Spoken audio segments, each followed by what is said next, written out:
तेजस्वी यादव 15 तारीख से बिहार अधिकार यात्रा कर रहे हैं। ये तस्वीरें देखिए, किस तरह का जन सैलाब उमड़ रहा है, किस तरह की भीड़ है, आप कल्पना नहीं कर सकते हैं। लेकिन ये तस्वीरें टीवी अखबार पर नहीं चलेगी। लेकिन ये सिर्फ तेजस्वी यादव के साथ नहीं है। अब ये दूसरी तस्वीरें देखिए। आकाश आनंद ने बिहार में अपनी यात्रा की, वो भी लगभग 5-7 दिनों तक यात्रा में रहे। सासाराम से शुरू किया और बेतिया में खत्म किया 19 तारीख को। उनकी यात्रा में भी लाखों लोग रहे, लेकिन ये भी किसी टीवी अखबार पर नहीं दिखेगा। तीसरी तरफ वोट अधिकार यात्रा राहुल गांधी, मुकेश सहनी, पूरा इंडिया गठबंधन ने निकाला था।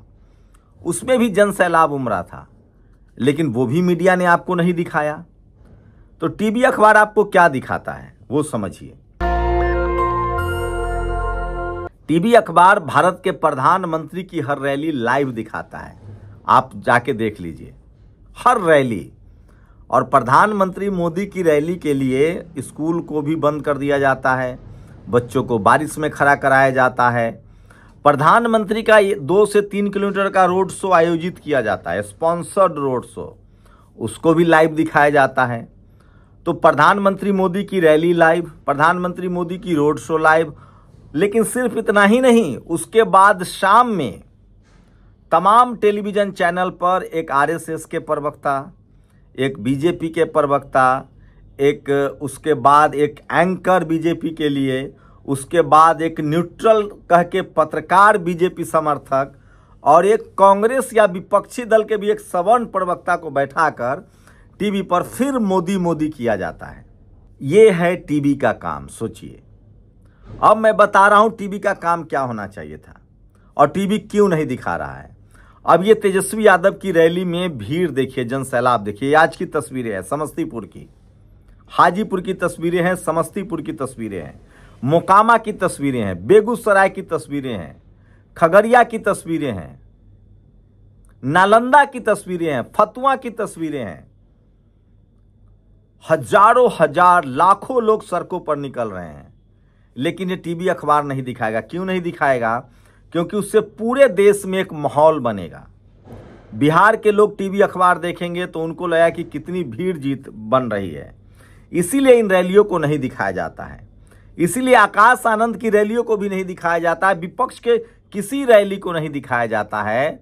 सिर्फ टीवी पर सत्ता में भी, उसमें भी मोदी मोदी मोदी मोदी। लेकिन ऐसा नहीं है कि ये सिर्फ दलित, पहले क्या था, जब कांग्रेस की सरकार थी तो दलित पिछड़ों की रैलियों को, मायावती की रैली, अखिलेश यादव की रैली नहीं दिखाते थे। लेकिन अब यह स्थिति हो गई, जब से आरएसएस सत्ता में आई है, तब से जो आरएसएस की जाति है वो टीवी की जाति है। तो टीवी की जाति और आरएसएस की जाति एक है। इसलिए अब ब्राह्मण समाज की मुख्यमंत्री भी अगर कोई है, जैसे ममता बनर्जी, लेकिन चूंकि वो बीजेपी के खिलाफ चुनाव लड़ती हैं, तो उनको भी नहीं दिखाया जाता है। ये स्थिति है, सोचिए। तो मीडिया इस देश में सबसे ज्यादा वायस्ड है। इस देश के डेमोक्रेसी को मीडिया कमजोर कर रहा है, इस देश के संवैधानिक संस्थाओं को मीडिया कमजोर कर रहा है। और जो मीडिया की जाति है वो आरएसएस की जाति है, और इन दोनों ने मिलकर लगभग तय किया है कि लोकतंत्र को कमजोर करना है और देश में आरएसएस का कब्जा हो जाना चाहिए। और इसमें सबसे बड़ी भूमिका टीवी अखबार की है। आज जो H1 वीजा की बात हो रही है ना, कि ट्रंप ने फिर से टैरिफ ला दिया, क्योंकि पिछले 10 साल से टीवी अखबार ने मोदी से सवाल ही नहीं पूछे कि आप जब विदेश जाते हैं तो सिर्फ मोदी मोदी मोदी का नारा क्यों लगता है, विदेश नीति आपकी क्या है, विदेश के प्रधानमंत्री राष्ट्रपति से क्या बातचीत हुई, ये सब कुछ नहीं पूछा गया। भारत से लोगों को ले जाया गया किराए पर, भाड़े पर, वहां के कुछ आरएसएस के समर्थकों को खड़ा किया गया और उनसे नारे लगवाए गए। ठीक लिखा है प्रशांत कनौजिया ने, जो दलित समाज से आते हैं, वो पहले पत्रकार जिनको यूपी पुलिस ने जेल में डाल दिया था योगी जी पर एक कमेंट करने को लेकर।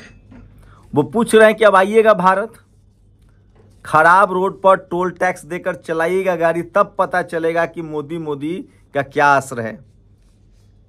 सोचिए किस तरह से इस देश में बैठे लोगों ने, विदेश में जाकर आरएसएस के लोगों ने, संघी लोगों ने, और संघियों की पहचान क्या है वो आप सब जानते हैं। आरएसएस इस देश के संविधान को नहीं मानता है। आरएसएस आजादी की लड़ाई में शामिल नहीं था। आरएसएस तिरंगा नहीं फहराता था। और आरएसएस इस देश के दलित, पिछड़े, किसान, आदिवासी, अल्पसंख्यकों के हक अधिकार के खिलाफ है। मोहन भागवत कह चुके हैं कि आरक्षण की समीक्षा होगी। मैं इसीलिए कह रहा हूं कि ऐसा कुछ नहीं है, ये स्थिति है इस देश में।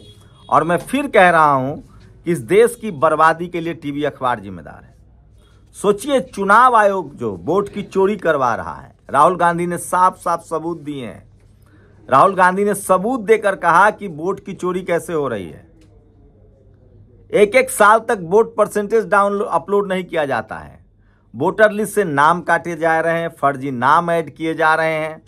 एक नया खुलासा वो और करने वाले, लेकिन क्या मजाल है कि टीवी अखबार सवाल पूछ दे, पूछेगा ही नहीं।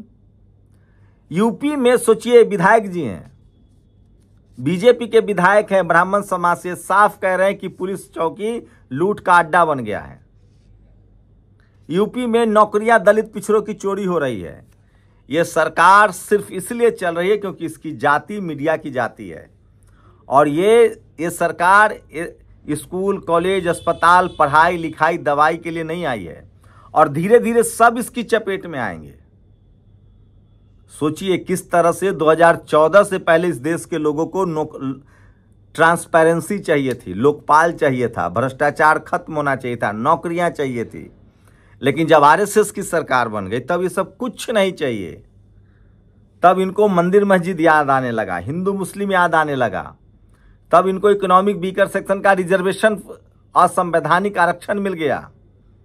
और बीच बीच में अगर कोई दलित पिछड़ा बोल दे तो ये लोग सोचिए किस तरह से हमलावर हैं।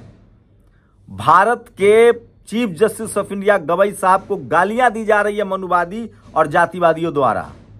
उन्होंने सिर्फ इतना कहा कि अपने भगवान से कहिए, वो सर्वशक्तिमान है, वो ठीक कर लेंगे। आप क्यों इसको लेकर कोर्ट का समय खराब कर रहे हैं? ये आर्कियोलॉजिकल सर्वे ऑफ इंडिया का काम है, वो देखें मॉन्यूमेंट्स को। इसको लेकर उनको धर्म विरोधी कहा गया। अरे जिसके पुरखों को आपने मंदिर नहीं जाने दिया, जिनको आपने मनुवाद और जातिवाद में सबसे नीचे धकेल दिया, उनसे आप सवाल पूछने का अधिकार है आपको। अगर संविधान न होता तो क्या एक दलित समाज का आदमी चीफ जस्टिस ऑफ इंडिया बनता? लोगों के पेट में दर्द है कि उनके पिता विधायक रहे हैं, सांसद रहे हैं, गवर्नर रहे हैं। तो क्या सिर्फ जातिवादी मनुवादी के बाप गवर्नर और सांसद बनेंगे? इसीलिए इनको संविधान से प्रॉब्लम है। और इसीलिए जातिवादी मनुवादी मीडिया जो चपरासी इस देश के 90% लोगों को नहीं बनने देना चाहता है, वो तेजस्वी यादव की रैली दिखाएगा, वो आकाश आनंद की रैली दिखाएगा, वो चंद्रशेखर आजाद की रैली दिखाएगा। इस देश के किसी भी विपक्षी नेता को, और खासकर वो अगर दलित पिछड़ा है, किसान आदिवासी है, इस देश के किसान आंदोलन को मीडिया वालों ने खालिस्तानी कहा। इस देश के दलित पिछड़े के आरक्षण के खिलाफ है ये। और चपरासी से लेकर चीफ जस्टिस तक जो जातिवादी मनुवादी बैठे हैं, सबसे ज्यादा अभेद किला जो है मीडिया जो है, वो तो बहुजन समाज के नेताओं को समझना चाहिए कि उनको सोशल मीडिया पर निर्भर होना चाहिए। और हैं तेजस्वी यादव अपने फेसबुक पर तेजस्वी यादव के नाम से रोज अपडेट करते हैं। राहुल गांधी तो पूरी तरह से अपने सोशल मीडिया पर आ गए हैं और अब इसका असर भी दिख रहा है। अब कोई ये नहीं कहता है कि तुम यूट्यूब वाले पत्रकार हो, अब तो टीवी भी लोग यूट्यूब पर देखते हैं। अब तो टीवी कोई देखता नहीं, मोबाइल पर देखता है।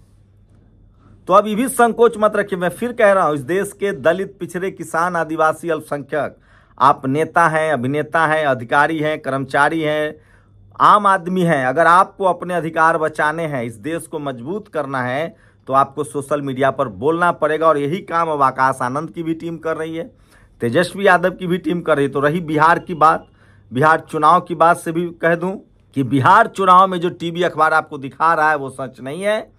सड़कों पर जनसैलाब है, भीड़ है। और कल बेगूसराय में अति पिछड़ा और बहुजन सम्मेलन होने जा रहा है, जिसमें हो सकता है कि कांग्रेस के तमाम बड़े नेता मौजूद हों। कांग्रेस ओबीसी के चेयरमैन शामिल हो सकते हैं, लेकिन उनकी तबीयत बहुत ज़्यादा खराब है। कहा जा रहा है कि उनको डेंगू हुआ है। प्रदेश अध्यक्ष, उसके बाद प्रभारी, सारे प्रभारी, ये सब लोग मौजूद। तो धीरे धीरे ही सही बिहार में पिछड़े, दलित, आदिवासी एकजुट हो रहे हैं और वो तेजस्वी यादव की तस्वीरें दिख रही है, आकाश आनंद की रैलियों की तस्वीरें दिख रही है। मिला जुला के नीतीश कुमार सबसे ज़्यादा डेफिसिट में हैं और बीजेपी वर्सेज इंडिया गठबंधन का मुकाबला है और नीतीश कुमार जो उनके राह में रोड़ा थे उनको लगभग खत्म कर दिया गया है। लेकिन एक बड़ी बात हुई है कि दलित पिछड़े जो हैं वो एकजुट हो रहे हैं। शुक्रिया। दस्तक की आपसे गुजारिश है कि अगर इसको बचाना चाहते हैं तो नेशनल दस्तक को सब्सक्राइब करने के लिए रेड कलर के सब्सक्राइब बटन को दबाएं, फिर बेल आइकन की घंटी दबाएं। नेशनल दस्तक को बचाने के लिए बहुत जरूरी है कि हर खबर को शेयर करें, लाइक करें, कमेंट जरूर करें।